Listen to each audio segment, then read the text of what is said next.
కృపగల తండ్రి, దయగల తండ్రి, నిరంతరము ఆయన కృపను బట్టి ఆయన యొక్క దయా సంకల్పమును బట్టి సజీవ లెక్కలో మనం జ్ఞాపకం చేసుకుంటూ కృప వెంబడి కృపను పొందుకున్నటకు, కృపాక్షేమములే కలిగుండుటకు ప్రభు మరొక దినాన్ని మనకు అనుగ్రహించి మరొక దినములో ఆయన యొక్క కృపావాక్య ధ్యానంలోకి ప్రవేశించటానికి కృప చూపించినటువంటి దేవునికి కృతజ్ఞతాస్తుతులు చెల్లిస్తూ ఉన్నాను.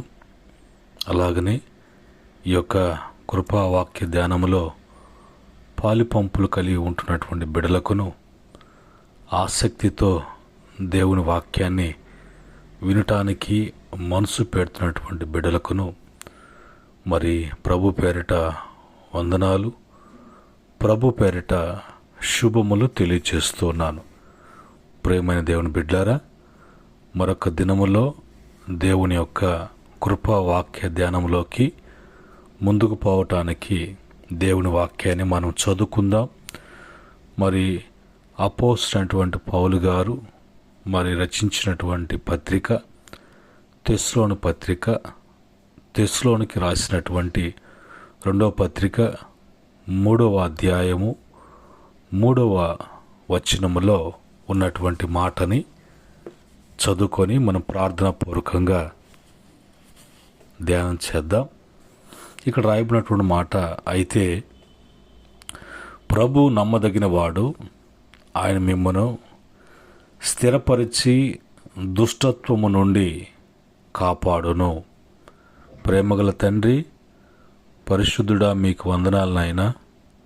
ఉదయకాలం మందు నీ కృపాసనం ఎదుట మేమంతా కూడా వేచి ఉన్నాము తండ్రి. నీ కృపా వాక్యము మాకిచ్చినప్పుడు నీ కృపా వాక్యాన్ని మేము ధ్యానం చేస్తూ మేము నాయన ప్రభా నెమ్మది కలిగి, నాయన బలము కలిగి, శక్తి కలిగి మీ కొరకు జీవించటానికి ఈ కృపా దినములో ఈ యొక్క మాటలను వివరించి ప్రభా మాకు బోధించండి. మాకు మంచి బోధకుడిగా ప్రభా ఈ సమయంలో మాట్లాడమని యేసుక్రీస్తు నామములో అడిగి వేడుకుంటున్నాము తండ్రి, ఆమెన్. ప్రియమైన దేవుని బిడ్డలారా, ఇక్కడ రాయబడినటువంటి మాటల్లో ప్రభు నమ్మదగినటువంటి వాడు. మరి నమ్మదగినటువంటి వాడు భూమి మీద ఉన్నాడా? నమ్మదగినటువంటి వాడు ఎవరు అంటే ఎవరు కూడా లేరు. దేవుళ్ళని చెప్పుకున్నారు, దేవతలను చెప్పుకున్నారు, గనులను చెప్పుకున్నారు, గొప్పవారని చెప్పుకున్నారు. వారికి వారు మరి చాటించుకొని గొప్పలు చెప్పుకున్నారు. కానీ వారిలో ఎవరు కూడా నమ్మదగినటువంటి వారు ఎవరు కూడా లేరు. నమ్మదగినటువంటి ప్రభు ఒకవేళ ఉన్నాడంటే ఆయన సృష్టికర్త అయినటువంటి దేవుడు. సర్వమును సృష్టించి సర్వ సృష్టిలో ఆయన పోలికను, ఆయన యొక్క స్వరూపాన్ని ఇచ్చి మానవునిగా ఈ మట్టి దేహాలకు ఆయన జీవాన్ని ఇచ్చి ఈ లోకములో ఆయన మహిమ కొరకు మనం జీవించటానికి ఇచ్చినటువంటి జీవితంలో సాతానుడు, అపవాది, పలు విధమైనటువంటి నామములతో పిలువబడుతున్నటువంటి ఆ దుష్టుడు, ఆది మానవులు పాపం చేయటానికి, పాపములో పడిపోవటానికి, పాపులుగా మలినం కావటానికి వాడు చేసినటువంటి కుయుక్తితో, పన్నాగముతో, పంతముతో మానవుణ్ణి మరి అపవిత్రుడిగా చేసి దేవునికి దూరపరచాలి అనుకున్నాడు. అయితే వాడి యొక్క ఆలోచనలు, వాడి యొక్క ఉద్దేశాలు ఏవి కూడా నెరవేరటము అనేది జరగలేదు.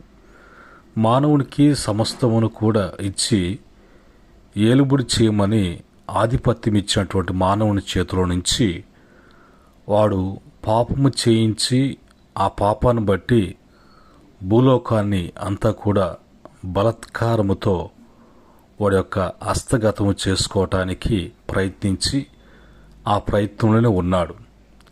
ఈ విషయాన్ని మనము యోబు గ్రంథము 1-2 అధ్యాయాలు చూసినప్పుడు వాడి చేతిలో లోకమున్నట్లుగా అక్కడ వాక్యం మరి రాయబడినటువంటి వాక్యాన్ని మనం చూడగలం.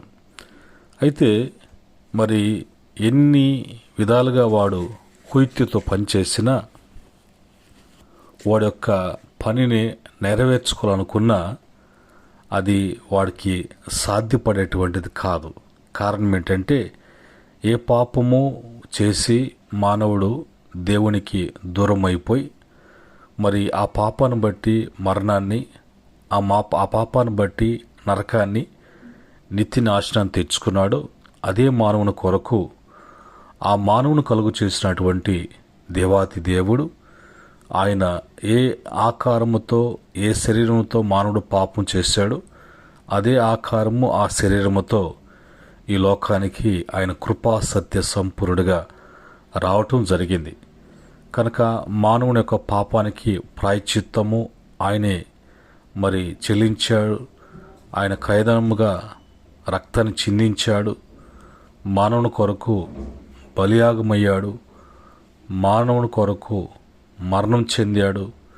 కనుక ఏ మరణము, ఏ శిక్ష, ఏ శాపము, ఏ నాశనము తిరిగి మానవుణ్ణి ఏ రీతికి కూడా ముట్టకుండా ఆయన యేసుగా రక్షకుడిగా ఈ లోకానికి వచ్చి చేసినటువంటి ఆ యొక్క గొప్ప కార్యాన్ని బట్టి, రక్షణ కార్యాన్ని బట్టి ఈరోజు ఆయన మనకు నమ్మదగినటువంటి దేవుడిగా ఉన్నారు.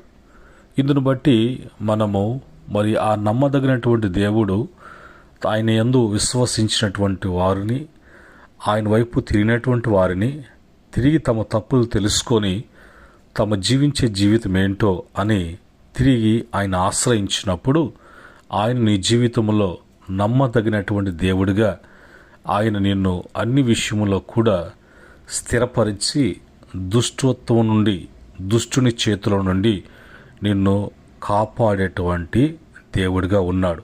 కనుక నమ్మదగిన దేవుడు కాపాడి స్థిరపరిచేటువంటి వాడు. ఈరోజు మరి నిన్ను మరి దేవుడు కాపాడే విధానం చూసినప్పుడు బైబిల్ నుంచి మనం చూడగలం. బైబిల్లో రాయబడినటువంటి మాటలు కీర్తన 40వ కీర్తన 11వ చరణములో యెహోవా నీవు నీ వాత్సల్యమును నాకు దూరము చేయవు, నీ కృపా సత్యములు ఎప్పుడునూ నన్ను కాపాడునుగాక అని అంటాడు.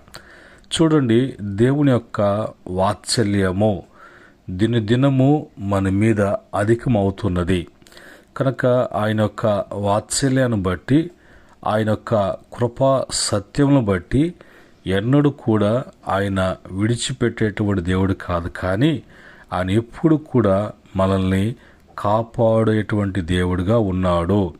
రెండవదిగా 121వ కీర్తన 7-8 చరణాలు చూసినప్పుడు మొదటి నుంచి 1-8 వరకు చూసినప్పుడు అక్కడ రాయబడినటువంటి మాట, ఏ అపాయమును రాకుండా యెహోవా నిన్ను కాపాడును, ఆయన నీ ప్రాణమును కాపాడును. ఎలాంటి భద్రత దేవుని వలన, ఎలాంటి కాపుదల దేవుని వలన అనేది ఇక్కడ మనం చూస్తూ ఉన్నాం. కనుక ఆయన వాత్సల్యం ఏం చేస్తుంది అంటే మనలను మరి కాపాడుతూ ఉన్నది. రెండవదిగా ఏ విధంగా కాపాడుతుంది, మరి ఏ విధంగా మన కాపుదల అంటే ఎలాంటి అపాయాలు వచ్చినా ఆ అపాయాలలో ప్రాణము పోగొట్టుకునే విధముగా, ప్రాణం పోయే విధంగా కాకుండా ఆ ప్రాణము కాపాడేటువంటి దేవుడిగా ఉన్నాడు. కనుకనే ఆడ మొదటి చరణములో మరి ఆయన వైపు చూసేటువంటి వారుగా, ఆయన్ని ఆశ్రయించేటువంటి వారుగా ఉన్నప్పుడే ఆ కార్యాన్ని వారు చూడగలరు. కనుక మరి మూడోదిగా చూసినప్పుడు యెషయా మరి 31:5లో ఉన్నటువంటి మాట, యెషయా గ్రంథము 31వ అధ్యాయము 5వ వచనములో, పక్షి ఎగురుచు తన పిల్లలను కాపాడినట్లు సైన్యములకు అధిపతియగు యెహోవా యెరూషలేమును కాపాడును, దాన్ని కాపాడును, విడిపించుచు ఉండును, దానికి హాని చేయక తప్పించుచు నుండును అనేటువంటి మాట ఇక్కడ రాయబడి ఉంది. ఇక్కడ మరి యెరూషలేముని మరి కాపాడుతాడు. పక్షి ఎగురుచు తన పిల్లల్ని ఏ విధంగా అయితే కాపాడుకుంటూ ఉంటుందో, ఎప్పుడు కూడా దేవుని యొక్క కనుదృష్టి, దేవుని యొక్క మరి ఆయన యొక్క ఆలోచన, ఆయన యొక్క మనసు, ఆయన యొక్క కార్యమంతా కూడా మరి ప్రతిదీ కూడా ఆయన బిడ్డలైనటువంటి మన మీదే. యెరూషలేము అంటే ఆయన్ని సన్నిధి ఉన్నటువంటి, ఆయన సన్నిధిని కోరుకొని ఆయన సన్నిధిలో ఎప్పుడైతే నిలవటానికి ఉండటానికి వచ్చేటువంటి వారందరూ కూడా, ఆ సన్నిధికి వచ్చి ఆరాధించేటువంటి వారందరూ కూడా ఆయన పిల్లలై ఉన్నారు. కాబట్టి మరి ఆయన ఎంత భద్రత కలిగి, ఎంత బాధ్యత కలిగి తన బిడ్డలను ఆయన తప్పించేవాడుగా, విడిపించేటువంటి వాడుగా, అన్ని విషయాల్లో కూడా కాపాడేటువంటి వాడుగా ఉన్నాడు. ఆ క్రమంలోకి వచ్చినప్పుడు మరి దేవుడు మరి నిన్ను కాపాడే దేవుడు ఇందులో నుంచి ఏ విధంగా కాపాడుతాడు, ఎవరిని కాపాడుతాడు అని చూసినప్పుడు, ఎలాగ కాపాడుతాడని చూసినప్పుడు, కీర్తన 31 కీర్తన 33 చరణములో, విశ్వాసులను దేవుడు కాపాడును కనుక విశ్వాసాన్ని బట్టి. రెండోదిగా 116వ కీర్తన 6వ చరణములో, యెహోవా సాధువులను కాపాడువాడు. సాధువులు అంటే తగ్గించుకొని చిన్న పిల్లల యొక్క స్వభావం కలిగినటువంటి వారు అని తెస్సలోని పత్రికలో మరి పౌలు గారు అంటారు. సాధువైనట్లు, మృదువైనట్లు మీదుట మేము ఉండలేదా అంటే, మేము పసిపిల్లల వలె తగ్గించుకొని ఉండలేదా? అదే భావముతో, అదే స్వభావం కలిగినటువంటి వారు కాపాడుబడతారు. ఆ తర్వాత మరి సామెతలు 22వ అధ్యాయం 12వ వచనములో, దేవుడు జ్ఞానము కలిగినటువంటి వారిని దేవుడు కాపాడేటువంటి వారుగా ఉన్నారు. ఆ తర్వాత మరి 145వ కీర్తన 20వ చరణములో, యెహోవా తన్ను ప్రేమించు వారినందరినీ కాపాడును అంటే, దేవుడు చెప్పినట్లుగా ఆ విధంగా నడుచుకున్నటువంటి వారిని దేవుడు కాపాడుతాడు. ఆ తర్వాత యెషయా గ్రంథము 2వ అధ్యాయం 9వ వచనములో, 1 సమూయేలు గ్రంథము 2వ అధ్యాయం 9వ వచనములో, యెహోవా తన భక్తులను కాపాడును అని రాయబడి ఉంది. ఆ తర్వాత కీర్తన 34 కీర్తన 19-20 చరణాలు చూసినప్పుడు, నీతిమంతులను దేవుడు కాపాడుతాడు. ఈ యొక్క క్రమంలోకి వచ్చినప్పుడు సంఖ్యాకాండము 6వ అధ్యాయము 22 నుంచి 27 వరకు చూసినప్పుడు, అందులో 24వ వచనములో మరి దేవుడు చెప్తాడు, మోషే అహరోనులతో, మీరు నా ప్రజలైనటువంటి ఇశ్రాయేలు ప్రజల దగ్గరికి వెళ్ళి వారి మీద మీ చేలెత్తి మీ నోటన ఈ విధంగా ఈ మాటలు ఉచ్చరించవలేను. అప్పుడు మీ మాటలను నేను ఆలకించి పరలోకం నుంచి ఆమెన్ అని మీరేదైతే మీ నోట గుండా మరి వారి మీద ఉచ్చరిస్తారో ఆమెన్ అని జరిగిస్తూ వారిని ఆస్వాదిస్తాను అని ప్రభు చెప్తున్నారు. కనుక ఈ మాటలను బట్టి మరి చివరగా వచ్చినప్పుడు, దేవుడు మరి ఇవ్వబడినటువంటి సేవకుని బట్టి, సేవకుని ద్వారా కూడా ఆయన తన నోటి వాక్కును సేవకుని నోటి ఉంచి ఆ యొక్క మాటలు ఉచ్చారణ చేసి వారిని కాపాడే విధముగా దేవుని యొక్క ఆశీర్వాదకరమైనటువంటి కార్యాలు జరగనై ఉన్నాయి. ఈ మాటలను బట్టి ఉదయకాలమందు కృపావాక్య ధ్యానములో, నిన్ను కాపాడు దేవుడు, ఆయన నమ్మదగినటువంటి వాడు, ఆయన దుష్టుని చేతిలోంచి విడిపించి నేను స్థిరపరిచి కాపాడేటువంటి దేవుడిగా ఉన్నాడు. అట్టి స్థితి, అట్టి కృప యేసుక్రీస్తు ద్వారా మీకు అందరూ కూడా కలుగునుగాక. ఆమెన్. ప్రేమగల తండ్రి, పరిశుద్ధుడా మీకు వందనాలు.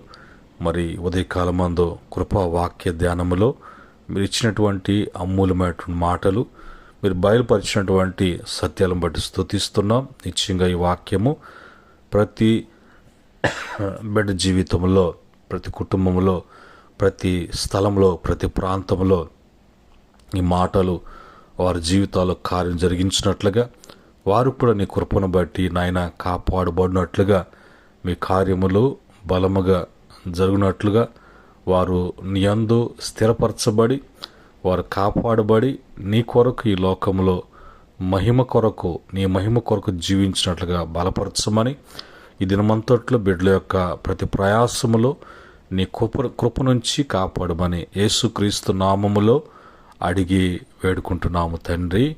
ఆమెన్. పరమ తండ్రి, మన దేవుని ప్రేమ, రక్షకుడైనటువంటి యేసుక్రీస్తు వారి కృప, పరిశుద్ధాత్మ యొక్క అన్యోన్య సహవాసం, కాపుదల, సంరక్షణ, దీవెన ఈ యొక్క మాటలు వింటున్న బిడ్డలకును, ఈ యొక్క కృపా వాక్య ధ్యానములో పాలు పంపులు కలిగి ఉంటున్న బిడ్డలకును, సకల పరిశుద్ధులకును, ఆయన దాసులకును సదా తోడై నడిపించునుగాక.